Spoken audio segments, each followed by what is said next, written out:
The first step in our process was actually comprehending the theory behind micro-teaching. In a nutshell, before doing anything, Neves and I read everything we could find, to understand what micro-teaching was all about. That was half the battle. We also did a lot of listening, mainly to Dr. Nelly in the micro-teaching online sessions. And we devoured YouTube videos on the subject too. The word micro means just that, a snippet of information in a much shortened version of a class, to be carried out in about 20 to 25 minutes maximum, and giving a short time for participants and peers to interact and give feedback. We came to understand that micro-teaching is a tool that can be used for teacher training as well as a great way to master the setup of online live classes.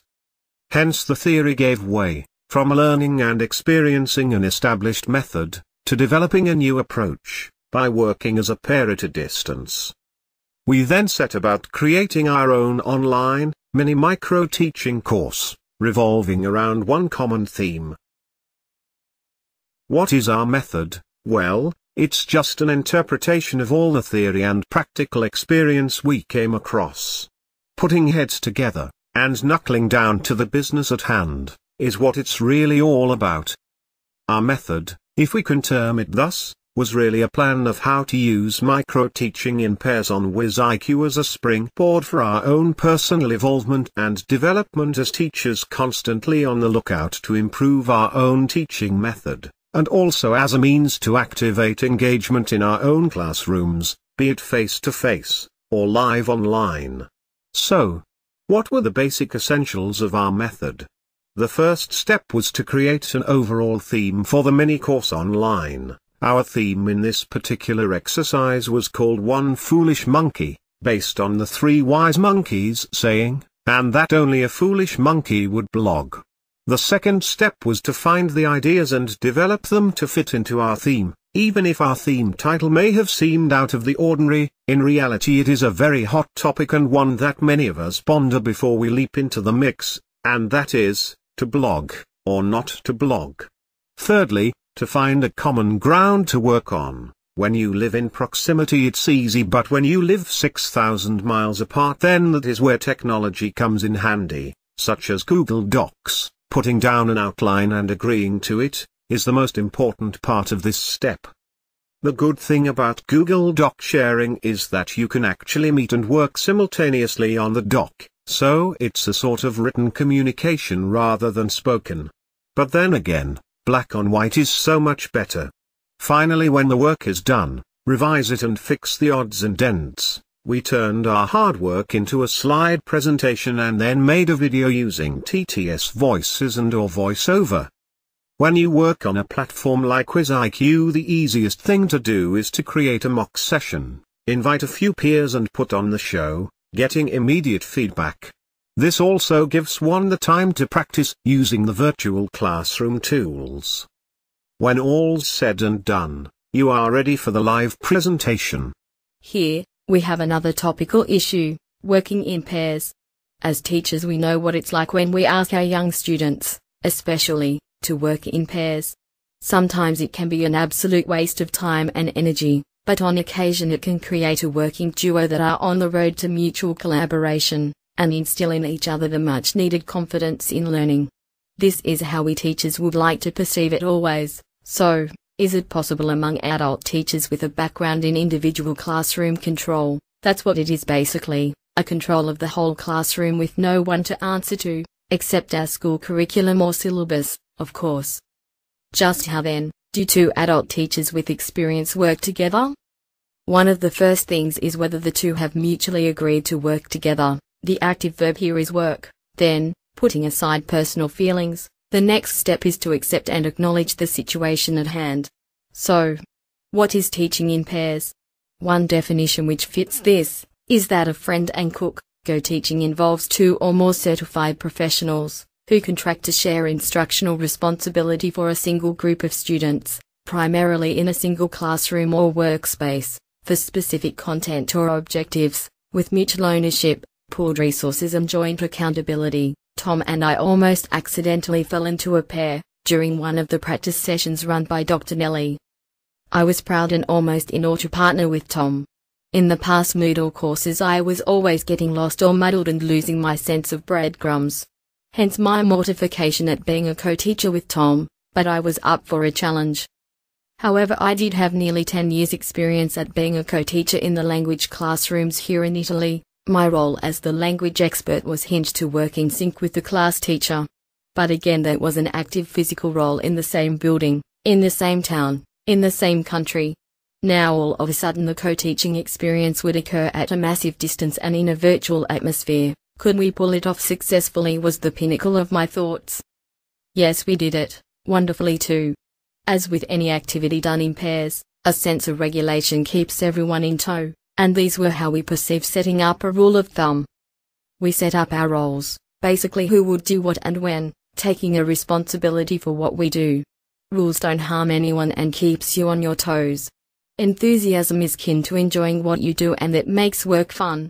We live in a real world, and being realistic about our limits is part of being human too. Say what you want to say and get on with doing the job.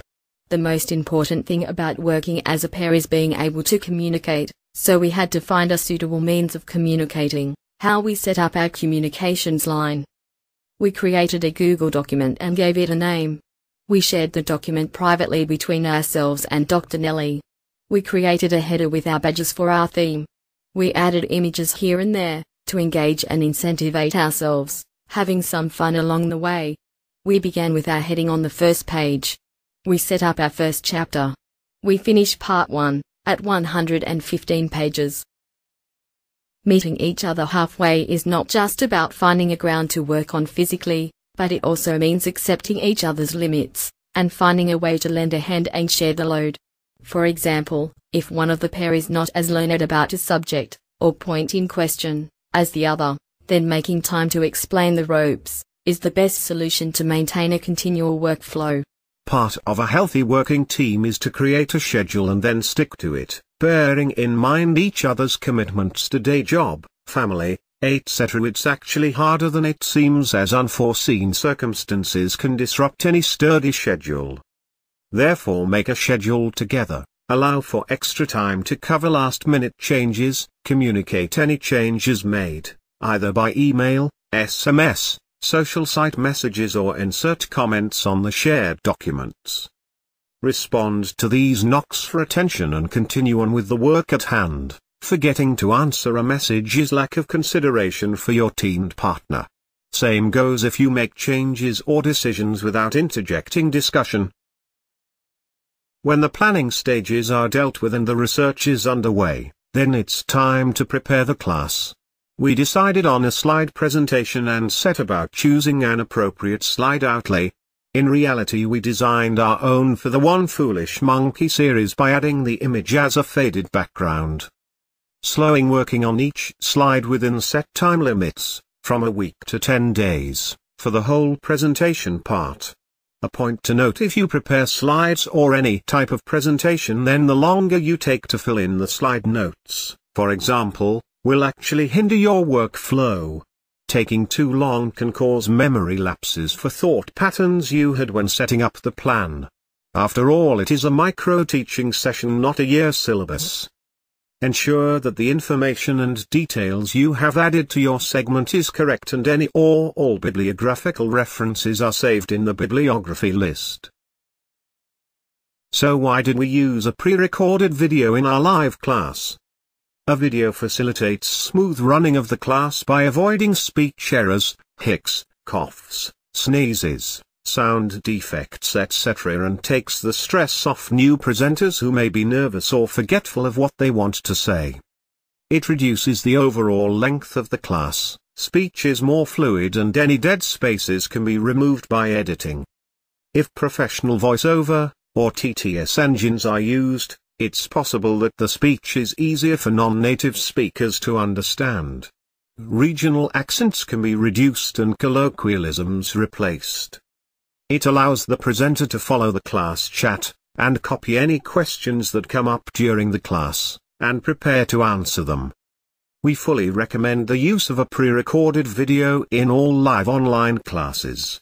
It makes life so much more enjoyable. Making class happen. Our 3+1 classes went live in November to December 2014. And here is a snapshot of what the live session looked like. The amazing thing with the WizIQ platform is that participants can carry on a lively chat in the chat box during the live session, creating a mode for continual interaction between colleagues. This is an image of one of our peer feedback result forms, which is generated by a Google form, which we created in correlation to a teacher feedback rubric that had been set up at the beginning. A feedback form was used for each individual session of the Micro Teaching in Pairs series.